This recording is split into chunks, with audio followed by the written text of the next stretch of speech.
अस्सलामुअलैकुम वरहमतुल्लाहि वबरकातुहू। नाज़रीन, उम्मीद करता हूँ आप सब खैरियत आफियत के साथ होंगे। अल्हम्दुलिल्लाह अज़्ज़ा वजल उर्दू पढ़ना सीखे 19 दिन का कोर्स शुरू किया जा रहा है, जिसका आज पहला दिन है। इंशाअल्लाह अज़्ज़ा वजल रोज़ाना इसी तरह आपको एक वीडियो मिल जाया करेगी और आपको एंड तक पूरे वीडियो को देखना है, ताकि हर वीडियो का अगली वाली वीडियो से ताल्लुक़ है और हर सबक का आने वाले सबक के साथ ख़ास ताल्लुक़ है। अगर आप पूरे वीडियो को नहीं देखेंगे तो अगली वीडियो में हो सकता है या आने वाले पार्ट्स में आपको कोई बात समझ में ना आए। तो उम्मीद करता हूं कि आप वीडियो को पूरी देखेंगे और 19 दिन तक का ये जो कोर्स है, अगर अभी तक आपने ज्वाइन नहीं किया तो हमारी चैनल को सब्सक्राइब करके ज्वाइन कर लीजिए, ताकि नई वीडियो रोज़ाना आपको नोटिफिकेशन के ज़रिए मिल जाए। अल्हम्दुलिल्लाह अज़्ज़ा वजल, जैसा कि आप जानते हैं कि इस चैनल पर पहले भी उर्दू की किताबें पढ़ा दी गई है और काफ़ी हद तक उर्दू को कवर किया गया है, लेकिन इन दिनों में एक खुसूसी तौर पर जो हमारे सब्सक्राइबर्स हैं उन लोगों के लिए इस ऑफ़र को रखा गया कि 19 दिन में अलग ही किताब। और ये जो किताब मेरे पास है वो बहुत ही बेहतरीन किताब है। इसमें आपको ये नहीं देखना कि नीचे ये कौन सी लैंग्वेज लिखी हुई है, गुजराती, बस आपको ये देखना है कि जो मैं पढ़ाऊँगा हुरूफ को पहचानना है और जो आवाज़ होगा, साउंड होगा, उनको सुनना है और तवज्जो से सुनना है। ठीक है, तो इंशाअल्लाह अज़्ज़ा वजल इन 19 दिनों के अंदर आप उर्दू सीखने में कामयाब हो जाएंगे। इसके लिए ज़रूरी है कि आपको पूरा कंसंट्रेशन, पूरा फोकस आपको रखना पड़ेगा। ऐसा नहीं कि एक तरफ दूसरा काम कर रहा है और एक तरफ अपने वीडियो चला दी, इस तरह बिल्कुल ना करें। अलग से वक्त निकाल करके एक दिन में एक वीडियो को ज़रूर देख लिया करें। और अगर आप बाद में ये वीडियो देखेंगे या फिर अगर कोई अभी नहीं देख रहा रोज़ाना लेकिन बाद में वक्त मिले तो बाद में भी इंशाअल्लाह अज़्ज़ा वजल इसकी प्लेलिस्ट बनाई जाएगी, तो बाद में भी इन 19 दिनों के जो 19 पार्ट्स हो गए उनको देख सकता है और उर्दू सीख सकता है। तो आइए, आज का जो हमारा पहला दिन है उर्दू कोर्स का, क्लास 1, इंशाअल्लाह अज़्ज़ा वजल इसमें जैसा कि आपको मालूम होगा कि हर लैंग्वेज के लिए, हर भाषा के लिए अल्फ़ाबेट्स होते हैं, जिसको हुरूफ तहज्जी और हुरूफ मुफरिदात कहते हैं। जैसे इंग्लिश में अल्फ़ाबेट है ABCD, इस तरह ना Z तक। इसी तरह अरबी में है अलिफ बा से लेकर या तक। इसी तरह उर्दू में भी अल्फ़ाबेट्स है, उर्दू में भी मुफरिदात हुरूफ है। आइए इनको पढ़ते हैं, इनकी मश्क करते हैं और इनकी जो शक्लें हैं इनको भी पहचान लेते हैं। बिस्मिल्लाहिर्रहमानिर्रहीम। तो आप देख सकते हैं सबसे पहले ये जो लिखा हुआ है, इस तरह जो स्ट्रिक लाइन होती है इसको अलीफ कहते हैं। ठीक है, और इसका जो साउंड होता है वो अ होता है। ठीक है, इसी तरह जो इसके बाद वाला हर्फ है इनको हर्फ बोलेंगे। ठीक है, एक हो तो हर्फ और एक से ज़्यादा यानी 2 हो या 2 से ज़्यादा हो तो इनको हुरूफ कहेंगे। ठीक है, जिस तरह अल्फ़ाबेट होता है ना लेटर, इस तरह ये हुरूफ है। तो ये बा, ठीक है, इसका जो साउंड होगा वो ब का होगा। इसी तरह इसके नीचे 3 नुक्ते हो तो ये पे। ठीक है, इसी तरह शेप होगा ते का भी, लेकिन उसके जो नुक्ते हैं वो ऊपर हो गए। देखिए, ये वो हुरूफ है जिनको हमें नुक्तों से ही पहचानना है। एक नुक्ता नीचे है तो बे, 3 नुक्ते नीचे है तो पे और 2 नुक्ते ऊपर है तो ते। इसी तरह तौ की तरह ऊपर से छोटा सा बना हुआ हो शोशे के ऊपर ही। ठीक है, तो इसको ट का साउंड आएगा, टे पढ़ते हैं इसको। ठीक है, यानी इसका जो आवाज़ है वो ट का होगा।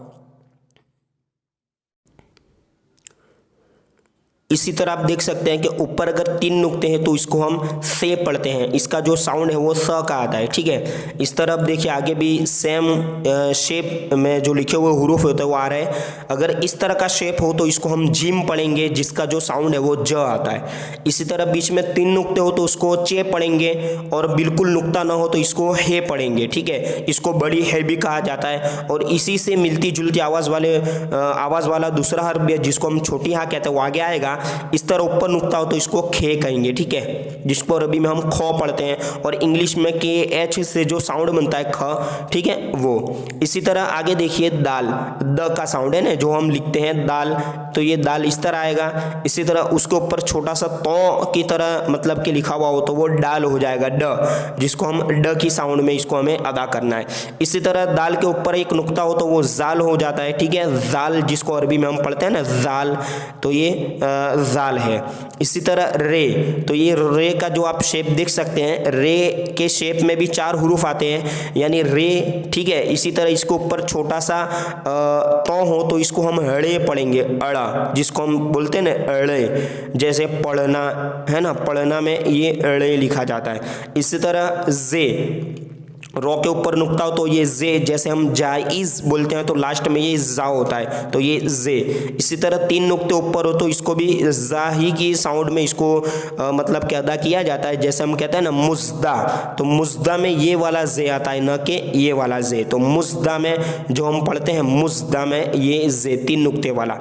इसी तरह आगे जो है सीन, ठीक है, तो ये पतली आवाज़ है और आप देख लीजिए इसको छोटी सीन भी कहा जाता है ना। और इसी तरह 3 नुक्ते ऊपर हो तो इसको हम शीन पढ़ेंगे। इसका जो तलफ़ुज़ है, साउंड, वो भी आप देख लीजिए, श है ना, जैसे नाम लिखना हो शाकिर तो ये शीन आएगा। इसी तरह सौद, ये सिटी की आवाज़ से अदा होता है अरबी में, लेकिन उर्दू में हम इसको सौद पढ़ते हैं, ठीक है, यानी इसका भी आवाज़ स ही की तरह आता है। और दौद, अब ये अरबी में दौद पढ़ा जाता है, लेकिन उर्दू में अक्सर, मतलब अक्सर क्या, ज़्यादातर इसको जौद ही की मतलब क्या आवाज़ में और जौद ही के साउंड में इसको अदा किया जाता है। जैसे हम हजरत लिखते हैं तो हाँ के बाद दौद आता है, तो दौद को हम जौद पढ़ते हैं। जिस तरह रज़ा लिखते हैं तो रौ और इसके बाद जौद, तो रज़ा ये जौद है। इसी तरह तो, ठीक है, ये भी मुख्तलिफ अल्फाज में इस्तेमाल किया जाता है त की मतलब के साउंड में। और इसी तरह आगे ये है जौ, ठीक है, तो के ऊपर नुक्ता होता है वो जौ बन जाता है।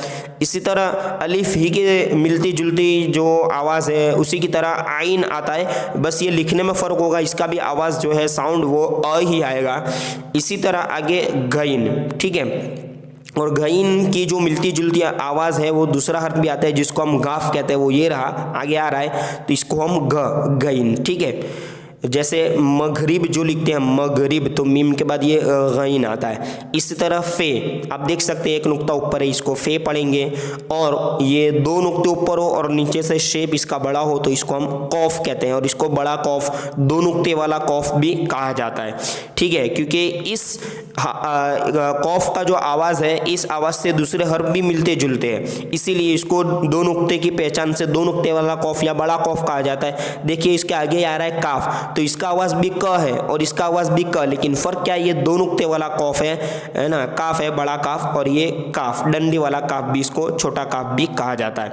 इसी तरह काफ हो लेकिन काफ के ऊपर एक ज़बर की तरह लाइन हो, ठीक है, तो इसको हम गाफ पढ़ते हैं, जिसका साउंड गईन की तरह है, लेकिन मुख्तलिफ अल्फाज में इसको रस्मुल ख़त जो लिखा जाता है डिक्शनरी में, उनको अलग अलग तरीके से इस्तेमाल किया जाता है। इसी तरह आप देख सकते हैं इस तरह एल की तरह बिल्कुल यूँ हो तो ये लाम है, ठीक है, इसका जो साउंड है वो ल। इसी तरह मीम है ना, जो म का साउंड आता है, ठीक है, जिससे, और ये नून जिसका न का साउंड आता है, ये हुरूफ है, इनसे कोई दूसरा हर्फ मिलता जुलता न होता है, न इनका साउंड दूसरे हर्फ से मिलता है, इसलिए इसको याद रखने में आसानी होगी। इसी तरह वाव है, ठीक है, गोल हो, इस तरह वाव।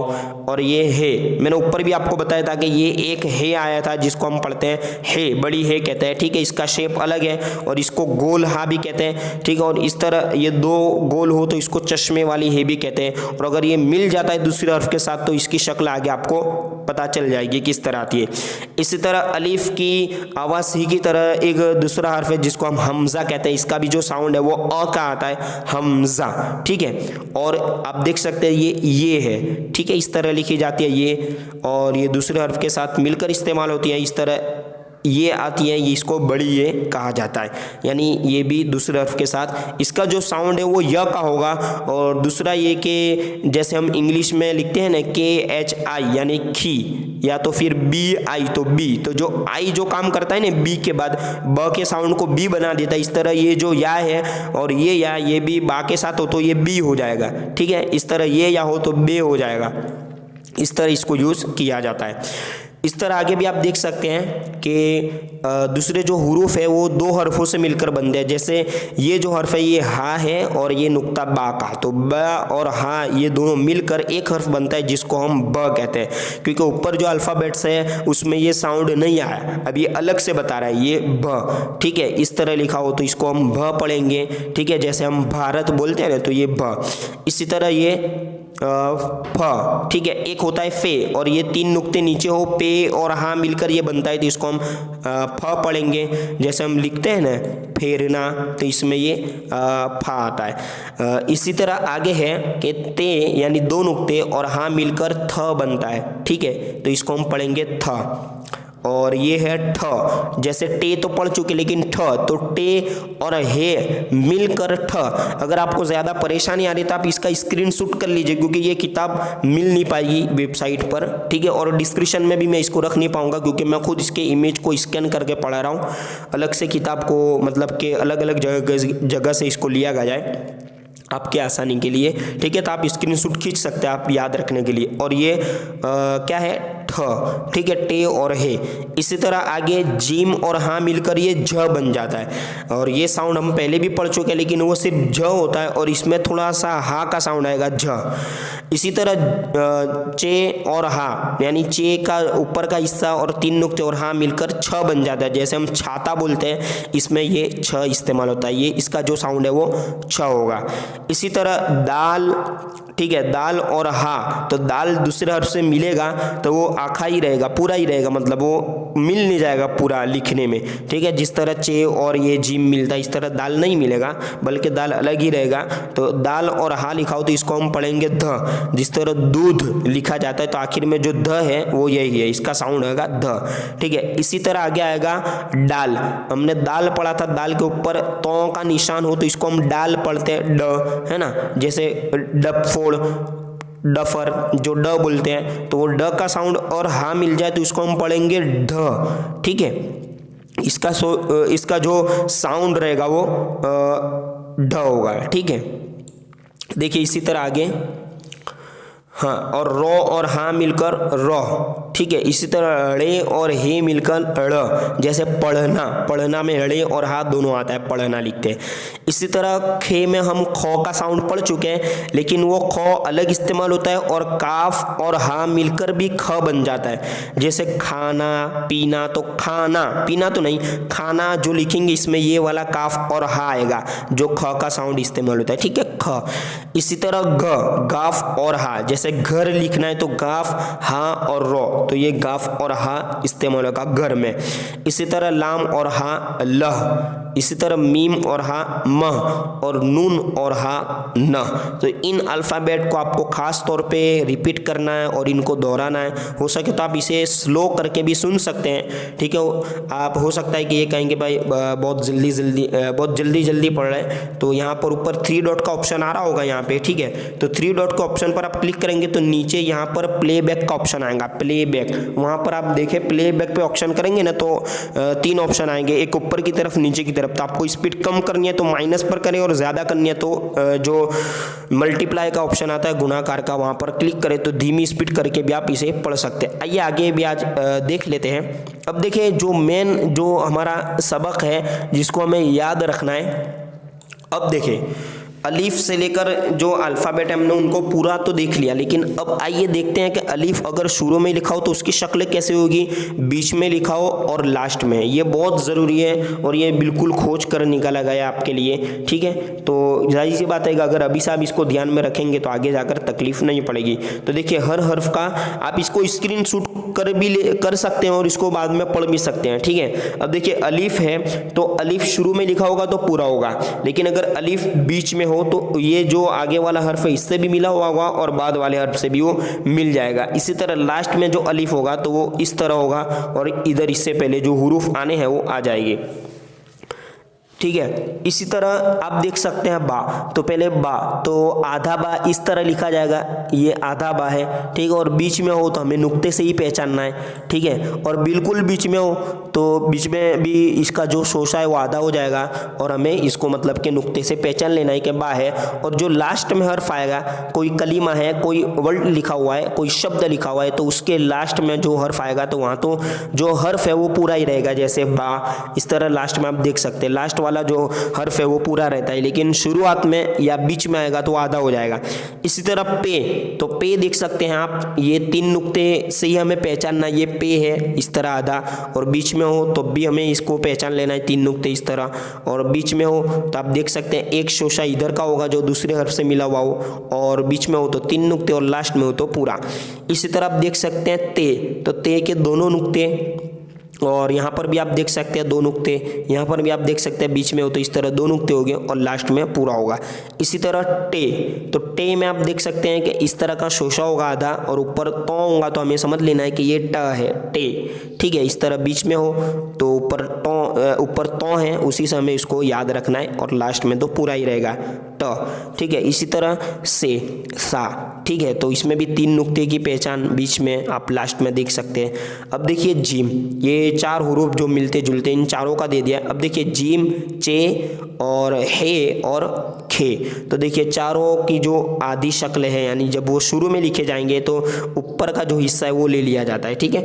अब देखिए इतने हिस्सों को लिया जाता है, जे है ना, जीम का, ये चे का, और ये हे का, और ये खे का, ये शुरू में, अगर इनके बाद वाला कोई हर्फ भी इनसे मिल रहा है। इसी तरह अगर ये बीच में आएंगे तो बीच में देखिए जीम के नुक्ते से हमें पहचानना है। इसी तरह इसका जो शोशा है ऊपर का आप देख सकते हैं क्रॉस लाइन, और ये 3 नुक्ते नीचे तो चे, और ये हे नुक्ता ना हो, और अगर एक नुक्ता ऊपर हो तो ये खे, और लास्ट में तो ये पूरे ही रहेंगे, तो इसको हमें पहचानने में आसानी रहेगी।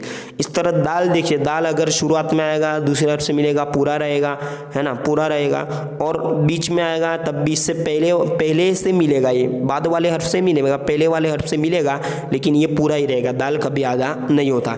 इस तरह दाल है, और दाल की तरह और दाल की शेप वाले जितने हुरूफ हैं जैसे डाल, तो देखिए डाल में भी ये पूरा ही है, बीच में भी पूरा और लास्ट में भी पूरा। इस तरह जाल, जाल है ना, ये भी पूरा ही लिखा हुआ है, ठीक है। और इसको हमें पढ़ना भी, इसको पहचानना, ये शक्ल है खास कर ये, और ये बहुत ज़रूरी बात है, इसको आपको मतलब के ध्यान रखना है।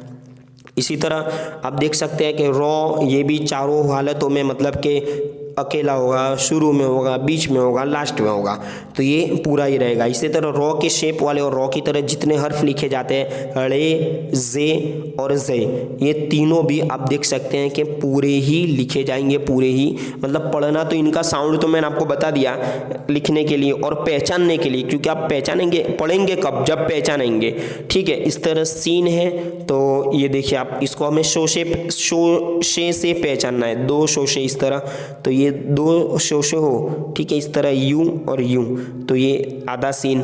इस तरह बीच में हो तो 2 शोशे होगी, इसको पहचानना है, और लास्ट में होगा तो पूरा होगा। इसी तरह सीन को जिस तरह पहचाने इसी तरह शीन को पहचानेंगे, शोशे हो और ऊपर 3 नुक्ते हो तो इसका जो साउंड है वो श, बड़ी शीन, जिसको नुक्ते वाली शीन भी कहा जाता है। इस तरह स्वाद, तो स्वाद और दौद आप दोनों को देख सकते हैं कि जो स्वाद है उसका भी ऊपर का जो हिस्सा है, शुरुआत का हिस्सा, और शुरुआत में ही लिखा हुआ है, आगे दूसरा हर्फ मिलता है तो इसका जो शोशा है वो लिखा जाएगा। दौद में भी इस तरह बीच में हो तो वही शोशे को लिया जाएगा, और दौद में एक नुक्ता ऊपर आ जाएगा, और लास्ट में हो तो सौद और दौद ये पूरे ही लिखे जाते हैं, ठीक है। इसी तरह तो ये तो चारों हालतों में, यानी अकेला हो, शुरुआत में हो, बीच में हो या लास्ट में हो, पूरा ही रहेगा।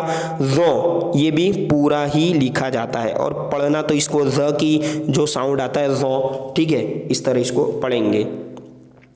और आइन आप देख सकते हैं कि आइन जब आधा हो यानी शुरुआत में लिखेंगे तो इसका ऊपर का जो सर है इतना हिस्सा वो लिखा जाएगा, और बीच में हो तो हाँ ये आपको ध्यान रखना है कि देखिए बीच में इसकी शक्ल इस तरह बन जाती है ना। इसमें बहुत सारे लोग मुशाहबत कर बैठते हैं, इसको हा पढ़ देते हैं, तो ये गलत है। ये आइन ये बीच में हो तो इस तरह, लास्ट में हो तो इस तरह। इस तरह गईन, तो आप देख सकते हैं गईन का एक नुक्ता ऊपर है और बीच में हो तो नुक्ते से पहचानना है गईन, और लास्ट में पूरा होगा। अब फे, तो अब फा भी देख सकते हैं कि एक नुक्ता ऊपर है तो फा, और शुरुआत में होगा तो इसके शुरू के हिस्से को लिया जाएगा, फा नुक्ते से पहचानना ये फा है। इस तरह बीच में हो तब भी वो गोल दायरा होगा और ऊपर नुक्ता तो फा, और लास्ट में तो पूरा ही लिखा जाएगा, ठीक है। इसी तरह आगे कुछ और हुरूफ को भी आप देख लीजिए जल्दी जल्दी। अब आप देख सकते हैं कौफ, तो कौफ के भी 2 नुक्तों को हमें याद रखना है। शुरुआत में इस तरह आधा होगा, ठीक है, दूसरे हर्फ से मिला हुआ 2 नुक्ते, बीच में भी 2 नुक्ते से पहचानना है, लास्ट में पूरा ही होगा। इस तरह काफ, ये लेकिन काफ जब आधा और दूसरे हर्फ से मिलेगा तो इसकी देखिए शक्ल इस तरह बन जाएगी, ये आपको याद रखना है बिल्कुल अच्छे से, ये काफ। इसी तरह बीच में होगा तो इस तरह होगा काफ, ठीक है। ये जो लाइन है ये दूसरे हर्फ से मिली हुई होगी और ये आगे वाले हर्फ से, क्योंकि ये बीच में है तो बीच में काफ की शक्ल इस तरह बन जाएगी और काफ पूरा होगा। इसी तरह गाफ, तो गाफ की शक्ल इस तरह होगी, बीच में शुरुआत में इस तरह, बीच में इस तरह और लास्ट में। अब देखिए लाम की शक्ल जो पूरी तो इस तरह आएगी। अब जब शुरुआत में लिखा हुआ हो दूसरे हर्फ से मिल रहा हो तो लाम ये आधा इस तरह हो जाएगा। इसी तरह बीच में हो तो बस सीधी लाइन होगी और थोड़ा सा नीचे से टेढ़ा होगा तो इसको पहचान लेना है लाम है, जैसे अल्लाह में बीच में जो लाम होता है ना इसी तरह। और ये लाम लास्ट में पूरा ही होगा, कोई भी हर्फ लास्ट में आएगा तो वो पूरा ही होगा। और मीम आप देख लीजिए, इसके घोल दायरे को आपको याद रखना है। ये शुरुआत में हो तो इस तरह होगा मीम, आगे दूसरे हर्फ से मिल रहा है, मिल जाता है, जैसे मोहम्मद लिखते तो शुरुआत में मीम होता है। इसी तरह बीच में हो तो गोल दायरे से ही हमें पहचानना है और लास्ट में हो तो इसका जो लाइन है वो नीचे आ जाएगी, ठीक है, मीम। और नून का भी नुक्ता हमें याद रखना है, पूरा नून, और ये शुरुआत में नून हो आधा नून, नुक्ते से हमें पहचानना है। इस तरह नुक्ता ऊपर है बीच में, ठीक है, बीच में नून हो तो इस तरह होगा और लास्ट में नून, इस तरह हमें पहचानना है। इसी तरह वाव पूरा ही रहेगा, चाहे शुरू में हो, चाहे बीच में हो या लास्ट में हो, ठीक है। इस तरह है छोटी वाली है, तो ये देख सकते हैं आप, मैंने आपको बताया था पहले कि ये बीच शुरुआत में है इस तरह होगी और बीच में इस तरह आ जाती है, ठीक है, और लास्ट में ये हा इस तरह, और लास्ट में तो गोल हा ये पूरी लिखी जाती है। या फिर इस तरह आप देख सकते हैं ये हा है ना, रब्बीही हम पढ़ते हैं ना, रब्बीही में जो हा इस तरह होती है, और ये हा। हमज़ा भी आप देख सकते हैं, ये हमज़ा है, शुरुआत में तो शोशा होगा, इसके ऊपर ही हमज़ा होगा, बीच में हो तो पूरा ही होगा और लास्ट में होगा तो वो भी हमज़ा पूरा ही लिखा हुआ होगा, ठीक है। इस तरह ये, तो ये देख लीजिए, ये की जो शक्ल है ना, जब पूरा होगा तो इस तरह होगा, लेकिन जब मिल जाएगा तो वो दो नुक्ते में बदल जाएगा, यानी दो नुक्ते नीचे हो तो ये देखिए, ये शुरुआत में ये होगा तो दो नुक्ते हो गए, बीच में होगा तब भी दो नुक्तों से हमें पहचानना है कि ये या है ना। इस तरह बड़ी है, तो बड़ी ये भी देखिए ये इस तरह बन जाएगी, बड़ी ये जब शुरुआत में होगी, जैसे कहते हैं ना ये घर किसका है, तो ये कहते हैं ना, तो यहाँ पर ये इस तरह आता है दो नुक्ते शुरुआत में, और इस तरह दूसरे हर्फ से मिल जाता है तो दो या इस तरह बन जाती है, और लास्ट में हो तो इस तरह या इस तरह। आगे दूसरे हर्फ को भी आप देख लीजिए, और देखिए वो हर्फ जो दूसरों से मिलकर बनते हैं अब वो पूरे ही रहेंगे, क्योंकि वो बने ही है दो हर्फ से मिलकर, तो उसको आधा नहीं किया जाएगा। जैसे ब, तो देखिए अब ब चारों हालतों में इस तरह आपको पहचान लेना है। इसी तरह फ, तो देखिए तीन नुक्ते पे और हाँ मिलकर ये बनता है तो ये फ, ठीक है। इसी तरह ते और हाँ मिलकर थ बन जाता है, शुरुआत में, बीच में और लास्ट में ते और हाँ मिला हुआ हो तो हमें पहचान लेना ये थ है, इसका साउंड है ना। इसी तरह आगे आ जाएगा टे और हाँ मिलकर ये ठ बनता है, ठीक है। तो आप देख सकते हैं चारों हालतों में इसी तरह लिखा जाएगा। फिर देखिए जीम, तो ज चारों हालतों में सेम, इसी तरह छ चारों हालतों में सेम, वो हमें पहचान लेना है, ठीक है। इस तरह दाल और हाँ मिलकर ध बन जाता है, तो पूरा ही, अब दाल जायज़ बात आता होता नहीं तो ये पूरा ही लिखा जाता है ध और द। शुरुआत वाले हर्फ से मिल सकता है लेकिन बाद वाले हर्फ से दाल नहीं मिलेगा। इस तरह डाल और हाँ मिलकर ड, ठीक है। तो ये देख सकते हैं आप, ये डे और हाँ, डाल और हाँ मिलकर ये ढ बन जाता है, ढ है ना, ये आप देख सकते हैं। इसी तरह रे और हा, तो रोह चारों में। इसी तरह अड़, रे और हा पढ़ना, देख सकते हैं आप, स्क्रीन शॉट करके भी आप पढ़ सकते हैं, ठीक है। काफ और हा मिलकर ख, तो ये देखिए शुरुआत में ख, बीच में भी ख और लास्ट में इस तरह आएगा। और इसी तरह गाफ भी चारों हालतों में सेम होगा, लह ये भी चार हालतों में सेम, और मह ये भी चार हालतों में सेम, और नून और हा मिलकर न ये भी चारों हालतों में सेम। इंशाअल्लाह अज़्ज़वजल हमारे जो कोर्स का दूसरा दिन है, इसमें हम दो हर्फ और तीन हर्फ की जो मिलावट होती है, इसके बाद हर्फ कैसे बन जाती है, इसकी मश्क और कुछ जुमले और कुछ वर्ड को पढ़ेंगे। अस्सलामु अलैकुम।